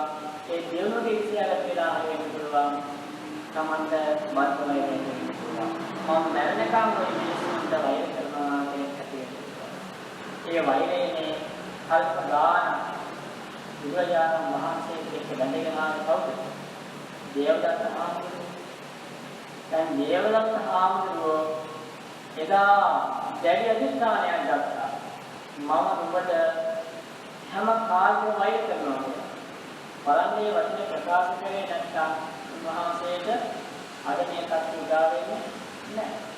ඒ වගේ මේ බද්ධ වෛරය කියන එක ඉතාම මහත්කමක්. ඒක හරියට දැකවනකොට මෙන්න මෙහෙම සියුම් වෙන්නත් පුළුවන්. අපි කියමුකෝ ස්වාමියා සහ බිරිඳතර කියන ස්වාමියා බිරිඳතර උනත් මොනවා හරි විදිහේ යම් කිසි විදිහේ බිරිඳක් දෙයක් වුණා. ස්වාමියා අතරේ දෙයක් වුණා. සමහර දෙන්න පිටින් පිට ඒක මතු කරගෙන ඒක ඉස්මතු කරගෙන අනිත් කෙනාට ඒකෙන් වෛර කරගෙන කටයුතු කරනවා. සමහර ඒවා හිතේ එහෙම පවතිනවා. ඒ කියන්නේ දැන් මොනවා හරි ප්‍රශ්නයක් ඇති ගමන් මොකද කරන්නේ? එදා වුණේ අදලා ගන්න. එදා වුණේ අරගන්න. එදා මෙහෙම කරා කියලා ඒක හිතේ ඒක පවත්වාගෙන යනවා. ඒකෙන් බුදුහාමුදුරුවෝ පැහැදිලි කරන්නේ හැම වෙලාවකම තමන්ගේ හිත දූෂණය කරනවා. දේශේ ඇතුණාම පින්වත්නි වෛරය ඇතුණාම කවදාවත් හිත සංකීර්ණයක් නැහැ. ඒ වගේ දේශේ වෛරය මේ දේවල් යම් කෙනෙක් ජීවිතේ ඇතුළොත් ඒ අය එක්ක අවීචය කැමති වෙන්න ඕන කියන එහෙම නැත්නම් සර්ප යෝගවලපත් වෙන්න කැමති වෙන්න ඕන. අවීචනාදී කියනවා මේ පිළිතුරු නම් කියන්න ඕනේ නැහැ දුක්මන කියන්නේ. දැන් සර්පේ කියලා අපදිනවා කිව්වම ඒක කොච්චර සාධාරණද කියලා. දැන් අපේ කේන්තිගේ වෙලාවක තරහවක් ඇති වෙන වෙලාවක කාටවත් තමන්ගේ මූණේ තේමාවක් එන්නේ හැමෝම ඒකම ප්‍රතික්ෂේප කරනවා. දැන් බලන්න සර්පයෙන් එහෙම දැක්කොත් සර්පයෙන් එහෙම දැක්කම හිත ජීවු නොතරපු කෙනෙක්. අර බලපෑම පූර්ණව දැක්කම එන්න පැටියෝ කියලා ඔළුවට කාල් පිළිගුවන් හිතනවා. නැහැ නේද? බයක් ඇති වෙන්නේ. පැටිකෙලියමක් ඇති වෙන්නේ. සමහර අයට වෛරයක් ඇති වෙන්නේ. බලන්නකොත් එළිමෙන්ම අනිත් අයගේ හිතේ ගැටීම ඇති කරනවා කියන්නේ කර්මයේ බුදුරජාණන් වහන්සේ මොනතරම් නියම දේශනා කළද සාධාරණ කියලා. එන්සාවේ බද්ධ වෛරයේ තියෙන අය ඊළඟට ප්‍රෝධයේ තියෙන අය දේශයේ තියෙන අය ඊළඟට ඉස්සරහට හම් වෙනවා උපනාව කියන එකක්. මෙතෙන්දී අපි කතා කරන මේක පහසු උපනාව. මේ අවස්ථාවෙන් අවස්ථාවට ප්‍රෝධ වෛරය මේ දේශේම අවස්ථාව බුදුහාමුදුරුවෝ පැහැදිලි කරන්නේ. උපනාම. උපනාම කියන්නේ භවෙන් භවය කියන්නේ. ජාති වෛරය. සර්වේ මේ අපේ දේවදත්ත මහරහතන් දේවදත්ත ස්වාමීන් වහන්සේ බුදුරජාණන් වහන්සේගෙදී ඇති කරගත්ත ආහාරය තමයි. ජාති වෛරය කරන සමහරේ වැඩි හිතන්නේ නැහැ. කියන දේවල් එක වැඩි හිතන්නේ නැහැ. ඒ විලාරය ඇතුළත ආවේගයේ සමහර තියෙනවා. දැන් ජීවනම පින්වත්නි ඒක කියන්නේ මොකක් හිතද? යටි අධිෂ්ඨානයෙන් කියන්නේ යටි වෛරයෙන් කියන්නේ ඒ කියන්නේ ප්‍රකාශය මරණ මොහොතේ මතක් වෙනවා. අනිවාර්යයෙන්ම හරියට වෛරය දැනගන්න ඒක යාට විතරක් මානයක් වෙන්නේ අනිත් කෙනාට එහෙම වෙනවා. කාලය අපි මේ කතාව මතකනේ. එක්කෙනෙක් අනිත් කෙනාට වෛර දැන්නා. ඒ කෙනා මරණයටපත් වෙලා අනිත් කෙනාට හිංසා කරා. අනිත් කෙනා එයාට වෛර දැන්නා. දෙන්නාට දෙන්නා ළමයි තමයි එකිනෙකා විනාශ කරගන්න යන කොච්චර බව ගන්න කියන්නේ. බුදුරජාණන් වහන්සේ හම්බුනේ නැත්තම් තාමත් සමහර වෙලාවට අපිට හිතෙනවා නේද? සමහර චරිත වුණත් හම් වෙනවා නේද පුළුවන්. සමහර අය තමන් මේ කිසිම වැරද්දක් කළා නැහැ. ඒ තමන්ට හිරියන කරනයි. තමන්ට පීඩා කරනයි. එහෙමයි වුණ තරම් ඉන්නවා. එහෙම අපිට හම්බෙලා තියෙනවා. හම්බුනේ අපි නම් ආඩුවක් කරදරයක් නැහැ. හැබැයි යම් යම්මයි අපිට මේ ඒවා කරන්නේ. දැන් එතෙන්දි මෙහෙමයි. අර කරදර කරන කෙනා වෛරයෙන් න්යාය කරදර කරාම එයා ඒක ධර්මානුකූලව දැකලා ඒ කරගන්න දේ එයා කරගන්න දේ මං කරගන්න දේ මම කරගන්නවා කියලා ආඩු ඉතියක් හොඳයි. ගොඩක් අයට වෙන්නේ ඒක නෙවෙයි. එයාත් එහෙමනම් මාත් මේක කරනවා. එහෙම පටන් ගත්තාම දෙකක් සමානන්නේ දුක් විඳින කටට පස්සන ගන්න උපනාම කියන බද්ධ වෛරයේ මේ උපනාම කියන භවයෙන් භවයට වෛර වෙනවා. යාත්‍ර ඊළඟට මසුරෝ අනිත් අය මම නම් මසුරු වෙන්නේ නැහැ කියලා දැඩි අධිෂ්ඨානයක් ගන්නවා. මසුරුකම කියන ඒක බෙදෙන ක්‍රමවේදයක් තියෙනවා. මසුරුකම කියවහම ඒක තමන්ගේ ගෙදරයි විතරක් ඒක කරගන්න පුළුවන්. ඒක තමන් විතරක් ගන්න පුළුවන්. දැන් මතකනේ අර මසුරු සිතා නම් අන්තිමේ දැන් කවුරු ගන්න ආසාවක් කියන්නේ ස්වාමි දීනේ කිව්වා. ස්වාමි දීනේ කිව්වා එහෙනම් අපි මේ මුළු සිටි මැදුරටම කවුරු කියලා කවුරු කමුන්නේ නෑ නෑ සතුටුකම දෙන්න ඕනේ නෑ. ඊට පස්සේ හරි. එහෙනම් මේ අපේ එකවත් අයට දෙන්න ඒ අයට දෙන්න ඕනේ. එහෙනම් අපි දෙන්න හරි එහෙනම් කවුරු ආදාරයෙන් තමයි අපි දෙන්නේ ඕනේ නෑ. ඔබතුමිය ඕනේ නෑ මම විතරක් ජාම කරනවා මම මතරකමත් කියලා. මම ස්වාමි දෙන්නලා කවුරු කියලා එහෙම වෙනස් ඉන්නවා මේ සමාජය. මයින්නවා. එතකොට ඒ මසුරු සමහර සමහර පවුලයි විතරයි. සමහර තමන්ගේ දරුවෝ විතරයි. හරිද? තමන්ගේ ගම විතරයි. එහෙම අර මසුරුකම කියන එක අඩුවෙලි භාවයෙන් පැතිරේ යනවා. ඒක මේ මසුරුකම ප්‍රබලව ඇති වෙනවා කියන්නේ මට විතරයි අනුන්ට නෑ මට කිව්වොත් කියන්නේ ඕනියක් නෑ කමක් නෑ කියලා. තමන්ගාව කියනදී දෙන්න ලෝභයි. තමන්ගාව කියනදී පරිහරණය කරන්න ලෝභයි. ඒ වගේ සංසාරික දෝෂෙන් තමයි. එහෙම දෙයක් තියෙනවා නම් බුදුහාමුදුරුවෝ පැහැදිලි කරනවා. දැඩි අධිෂ්ඨානයක් ගන්න මම නම් මසුරු වෙන්නේ නෑ. කවුරු මසුරු වෙනවා කියලා. කවුරු ඔය තීකම් ගන්න ගියාම එහෙම වෙන්නේ. අනිත් අය කරන එක දිහා බලලා මමත් ඒ විදිහටම කරන්න ඕන කියලා සමාජාතර හිතේ ලෝභය දුක කටයුතු කරනවා වෙන්න පුළුවන්. මසුරු කම කියලා බුදුරජාණන් වහන්සේ පැහැදිලි කරනවා. ඊළඟට ඊර්ෂ්‍යාව කෙනෙකුගේ ජීවනය නැකලා සතුරු වෙන්න බැහැ. දැන් අපි කියමු දැන් මෙතන තියෙනවා මසුරුකම තියෙනවා, ගුණමකම තියෙනවා, යුගප්‍රාප්තය. මේ අකුසල මොහේ කියන කෙනේ නේද? ලාභයක් තියෙනවා තාවකාලිකව හරි. අපි කියමුකෝ ගුණමකම කියලා. කෙනෙක්ගේ ගුණයක් නැතුවම සාමාන්‍ය තත්ත්වයේ අනුත රැක ගන්න හරි පුළුවන් නේද? පාපය මම කියන්නේ ඒකේ පොඩි ලාභයක් තියෙනවානේ. අකුසලයක් වුණා ඉරිෂ්‍යාවෙන් මොකද තියෙන්නේ? වැඩකටම නැති අකුසලයේ තමයි ඉරිෂ්‍යාවක් තියෙන්නේ. හැම වෙලාවෙම අනිත් අය ඉරිෂ්‍යා කරා කියලා Taman දුර වෙන්නේ නැහැ. අනිත් අය දුර වෙන්න නවත්තන්නත් බෑ. හැබැයි නවත්තන්න වෙන දේවල් කරන්න පුළුවන් ඉරිෂ්‍යාවෙන් ඉන්න.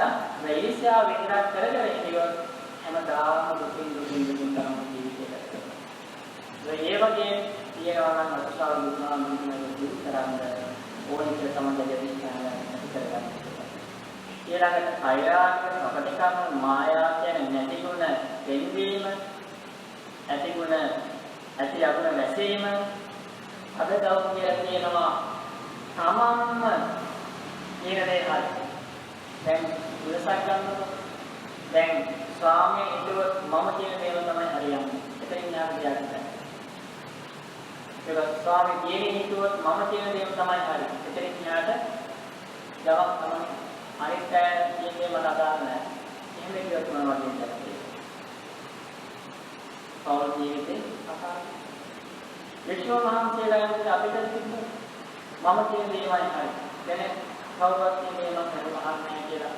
මම එතන මගේ විශ්වසිතයට මගේ අනුපාඩු මම පිළිගන්නේ මම හදා ගන්න ඕනේ ගුණයක් මගේ ජීවිතේට මම ඉස්තර ගන්නෙ නැහැ. එහෙම නම් මොකද වෙන්නේ? තමන්ට මේ සාසන ප්‍රතිපදාව තුළ යහපතක් කරගන්න බැහැ. ඒක බුදුරජාණන් වහන්සේ දේශනා කරනවා අනිත්‍ය මොනතරම් අදවල ඇති කරගන්න. දැන් මෙන්න මෙහෙමත් වෙනවා. සමහර කියනවා අනිත්‍ය නා එහෙම වෙනවා නම් මම මෙහෙම වෙනවා. අනිත්‍ය නා එහෙමනම් මාත් එහෙම වෙනවා. එහෙනම් අනිත්‍යයට කොට මේ තමන්ගේ තීරණය වෙනස් කරගන්නවා නම් විතරක් මම මගේ තීරණය වෙනස් කරගන්නවා කියන තැන ඉඳගෙන අද කී දෙනෙක් තීරණයක් ගන්නද ඉන්නවද අර තීරණ. අර තීරණ පෞලෙමත් වෙන්න පුළුවන්. එතකොට ඉන්නවා අපට පැහැදිලි කරන්නේ දැන් අනිත්‍ය මොන විදිහේ හේතියක් තබන්නේ මම අන්තිමානීව කලයේ ඒ කරනවා අත්හරින්දී අත්හරිනවා කියන විදිහයක් ගන්න අධිෂ්ඨානයක් ගන්න කියලා කියනවා. ඊළඟට අධික මාන ඇති බව, ඊළඟට පාප මිත්‍රයන් ඇසුරු කිරීම, අප්‍රමාදී බව, ශ්‍රද්ධාව නැති බව, ඒ වගේම ලැජ්ජාව, ආවට දේ නැතිකම, ඒ වගේම අනිත්‍ය ධර්මයේ පිළිබඳ අවබෝධයක් නැති අය, නමුත් මම ධර්මයේ පිළිබඳ අවබෝධයක් ඇති කෙනෙක් බවට පත් වෙනකම් දෙවිස්ථානයෙන් කර ගැනීම, ඒ වගේම කුසීත කියන සම්මයිකම, මේ මුලාව, උත්සාහ බව, ඔන්න විදිහේ දිනවත් කාරණා හතර බුදුදාන මාර්ගයේ තියෙනවා. කියන්නේ අනිත්‍ය මේ දේවල් කරාට මම නම් කරන්නේ කියලා දැඩිව අධිෂ්ඨානය කරගන්නවා. ඊළඟට බුදුරජාණන් වහන්සේ පැහැදිලි කරනවා මොකක්ද? චිත්තුපාද පරියාය. ආයතන කියන විස්තර කරන්නේ එදින් කියනවා. චිත්තුපාද පරියාය කියන්නේ හිතෙන් තම කල්පනා කරනවා මම මේ දේ කරන්න ඕනේ. හරියට අධිෂ්ඨානයක් ගත්තා මේ දේ කරන්නේම නැහැ. දැන් මම අධිෂ්ඨානයක් ගන්න අධිෂ්ඨානයක් නෙවෙයි ඊට වඩා එහාට ගිහිල්ලා මම දැන් මොකද කරන්නේ?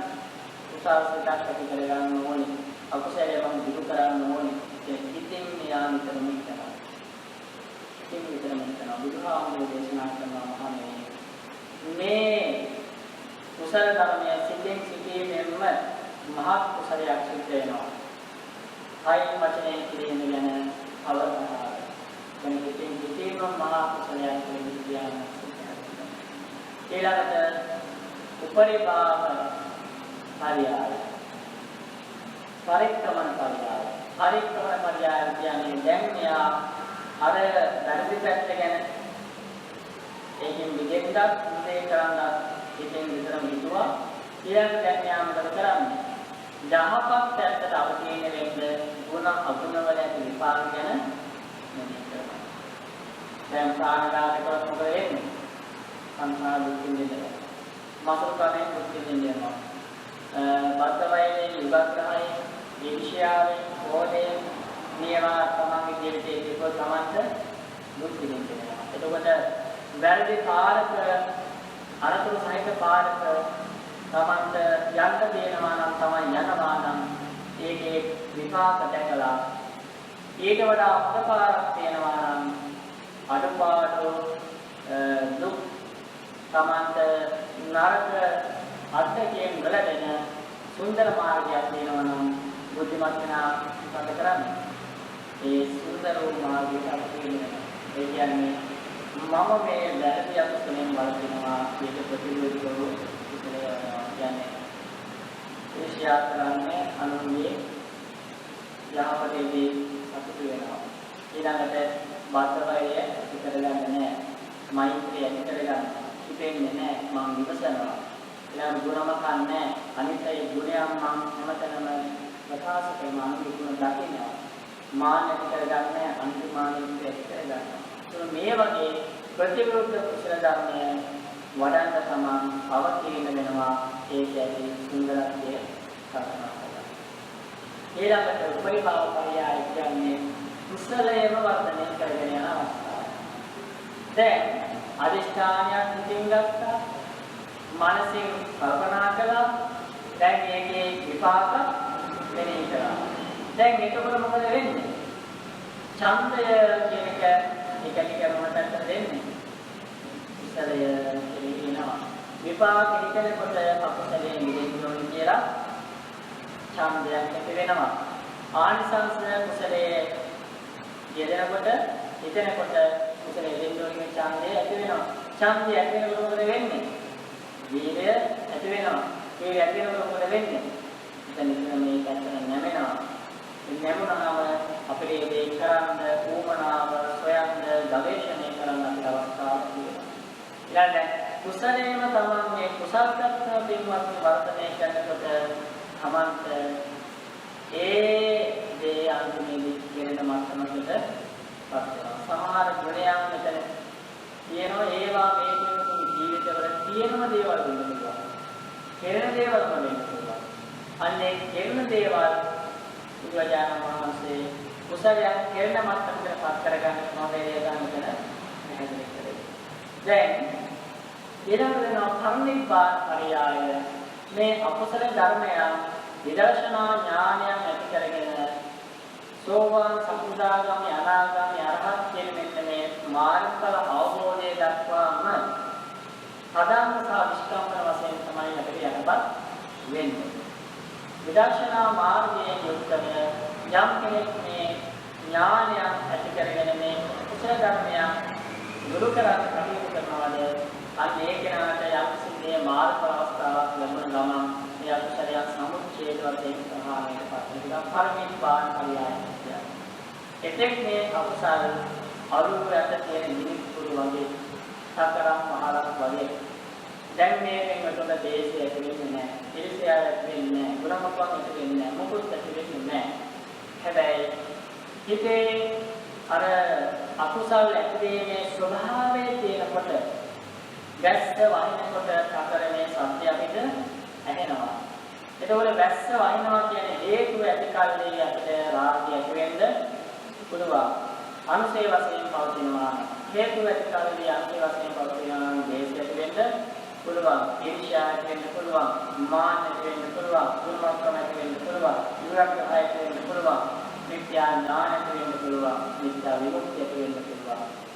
එතකොට විදර්ශනාමය වශයෙන් අපි පංචස්කන්ධය අනිත්‍ය වශයෙන් දුක්ඛ වශයෙන් අනාත්ම වශයෙන් යම් කෙනෙක් දැකලා සත්‍ය කරනවා අන්නේ කෙනාට මේ අකුසලයන් මේ කෙලෙස් ධර්මයන් සම්පූර්ණයෙන්ම දුරු කරන්න පුළුවන් කියලා දැනගන්න දැන් බලන්න මේ කෙලෙස් ධර්මයන් දුරු කරන්න ඕනේ ක්‍රමවේදය මුලින්ම ඉතින් අධිෂ්ඨානයක් ගත්තා ඊළඟට හිතුවම මේ කරන්න ඕනේ මෙතන මෙයා කල්පනා කළා ඊළඟට ඒකේ අගුණ සහ ගුණ ගැන මෙහි කරා ඊළඟට යහපත් වූ මාර්ගයේ යොමු වෙනා කුසල ධර්මයේ වැඩුවා කුසල ධර්මයේ වැඩෙනකොට මොකද වෙන්නේ මේ හැම එකක්ම යටපත් වෙනවා කුසල ධර්මයේ ඉස්මතු වෙනවා ඒ සමාධිමත් වෙනවා එහෙනම් පංචස්කන්ධය ගැන විදර්ශනාව ඇති කර ගන්නවා විදර්ශනාව ඇති කරගන්නාම මාර්ගඵල අවස්ථාවකට නම් මේවා සම්පූර්ණයෙන්ම නැතිවෙන වෙලා යනවා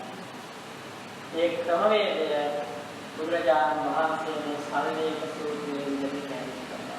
මේ සල්ලේක සූත්‍රයේ මුලින් ධර්ම තියෙන ආරක්ෂාන්ත මාර්ගය. සතර සංඥා ප්‍රදාන වීර්ය.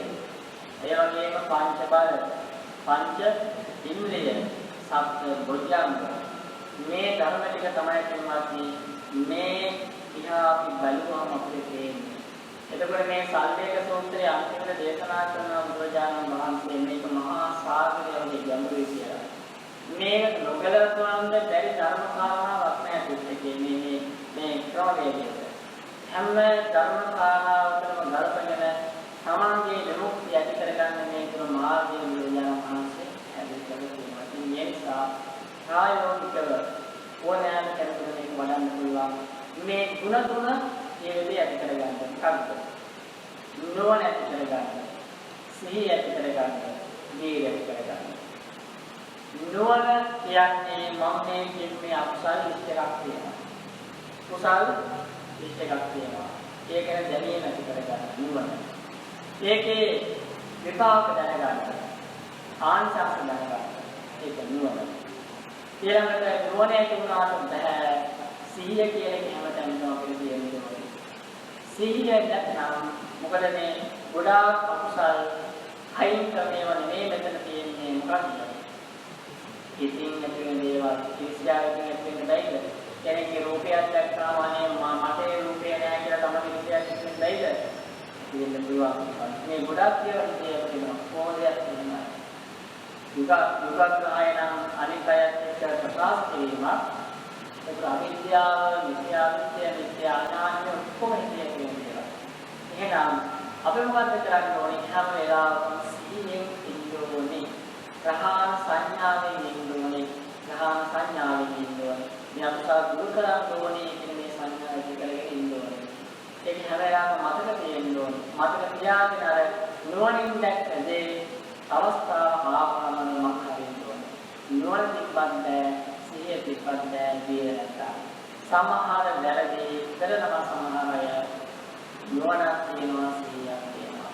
මේක වැරද්දක් කියලා දන්නවා, ඒක කරන්න බෑ කියලා දන්නවා. ඒ වැරද්ද කරන වෙලාවට හොඳට දන්නවා දැනගෙන වැරද්ද තමයි. ඇයි මේ කරන්නේ? කරන්නේ දියරට. නුවණ සිහිය දියරනේ ගුණාංග තුන මූලික කරගෙන මේ ගුණ ධර්මයන් ටිකක් අනුපාත කරගෙන බලනවාම අගුණයන් දුරු කරන්න ගුණයන් වැඩි කරන්න අපේ පුළුවන්කම තියෙනවා. මේ නිසා ඒ සල්ලේක ප්‍රතිපදාව සල්ලේක ක්‍රමයේ ජීවිතයක කරගන්න ජීවිතය අත්‍යයක් වඩපත් කරගන්න. මේකෙන් තුන්වෙනි දනාතන ඒ සඳහා ශක්තිය ධෛර්යය වාසනාව සැලසේවා කියලා ප්‍රාර්ථනා කරන ආශිර්වාද කරනවා. මේ වෙනුවෙන් දෙනාම බලාපොරොත්තු වෙන සියලුම යහපත් බලාපොරොත්තු අරමුණු වේවා.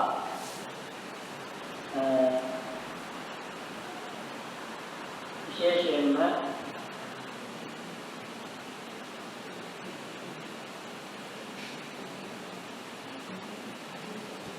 මේ පින්වත් හැමදෙනාගේම නමින් මේලා වූ යම්තා ඥාතියන් නැත්නම් ඒ හැමදෙනාට මෙකින් අනුමෝදන් වේවා. මේ අවස්ථාව සම්බන්ධ වුණ මේ පින්වත් සීලාරිය මොනවදීම මේ ඥාතින්ට අපවත් වේලා සුසාමින් මහන්සියලාට විශේෂයෙන්ම දුවේ ශ්‍රීපාදේ වනයේ වැඩ වාසය කළ බොහෝ කාලයක් මුලදහම් පුරපු අපේ සුදාවේ ප්‍රේමාලෝක නායක ස්වාමීන් වහන්සේ අපවත්නා විදෑසන උන්වහන්සේ සිහිපත් කරලා උන්වහන්සේට අනුමೋದනා කරමු. සියලුමේ දාතීන් මේකින් අනුමෝදන් වේවා. මේ බලාපොරොත්තු වෙන තැන තියෙනවා නම් මේකින් අනුමෝදන් වේවා. භවගාමී ජීවිතයේ සුවපත් කරගන්නවා. රාත්‍රියේ බෝධිසත්ව නිවන් දක්වා ඉදං ඥාතේනං සුඛිතාං ඥාතයෝ ඉදං ඥාතේනං සුඛිතාං ඥාතයෝ ඉදං ඥාතේනං සුඛිතාං ඥාතයෝ ඒ වගේම සිදෙවෝ මේකින් අනුමෝදන් වේවා. මේ පින්තුන් ආරක්ෂා කරගන්නවා. දෙවියෝන් ප්‍රාර්ථනීය බෝධියකින් දෙවත් ලක්ෂ්වා ප්‍රාර්ථනා කරන්න. අවසාන වශයෙන් විහාරස්ථානයේ ලබා අපේ නායක මහාමුදුරන් වහන්සේට ඒ වගේම අපේ සහෝදර අපේ කල්යාණ මිත්‍ර අපේ දෙකෙනෙක් සහෝදරත්වයෙන් කටයුතු කරන බොහෝ වහන්සේමානී යුතු අපේ රෝබර්ට් සෝමානන්ද ස්වාමීන් වහන්සේට ඒ වගේම අපේ විහාරස්ථානයේ වැඩ ඉන්න අනිකුත් සියලුම ගුණවන්ත මහා සංඝරත්නයට විශේෂයෙන්ම අද ධර්ම දේශනාවේ දායකත්වයෙන් ගත මේ පින්වතුන් දෙනාම බලාපොරොත්තු වෙනවා.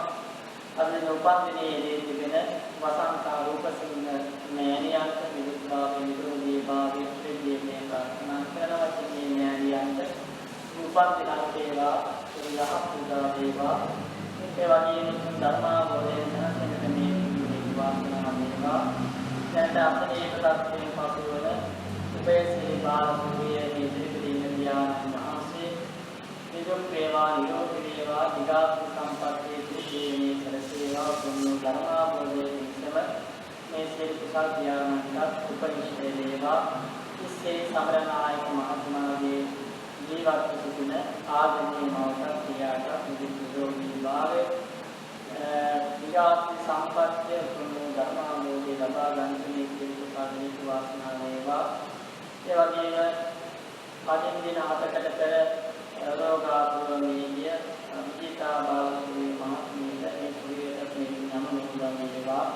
එතුමේගේ භවගාමී ජීවිතයේ සුවපත් වේවා. සාභාග්‍යයන් වේවා. කුණු ධර්මාමෝධය වේවා. ඒ වගේම සම්බන්ධ වෙලා ඉන්න මේ සිංහතුන් දෙනාටම මහා සංඝරත්නයට සියලුට ශාන්තිය උදා වේවා. සිංහතුන් දෙනාගේම යහපත් බලාපොරොත්තු වන සිතුම්පතුන් සකල වේවා. කායික මානසික සුවය වේවා. දුක් භාවයේ නිරෝගී භාවයේ ජීවිතේ සේවා. හැම දෙනාගේම ජීවිතවලට ධර්මාවලෝකය ලැබේවා. නිරෝධී වේවා. අල්ලෝදී වේවා. උතුම් ධර්මාවෝදීන් නැසෙන්නට මේ සිල් කුසල් හැම දෙනාටම කෙසේ හේතු වාසනා වේවායි ප්‍රාර්ථනා කරමි. ක්‍රියාශීලාද කරමහින්දනාම වන්දනා ආකාසත්තාච බුම්මත්තා දේවානාගා මහින්දිකා පුඤ්ඤන්තං මනෝදිත්වා චිරං රක්ඛන්තු ශාසනං ආකාසත්තාච බුම්මත්තා දේවානාගා මහින්දිකා පුඤ්ඤන්තං මනෝදිත්වා චිරං රක්ඛන්තු දේශනං ආකාසත්තාච බුම්මත්තා දේවානාගා මහින්දිකා පුඤ්ඤන්තං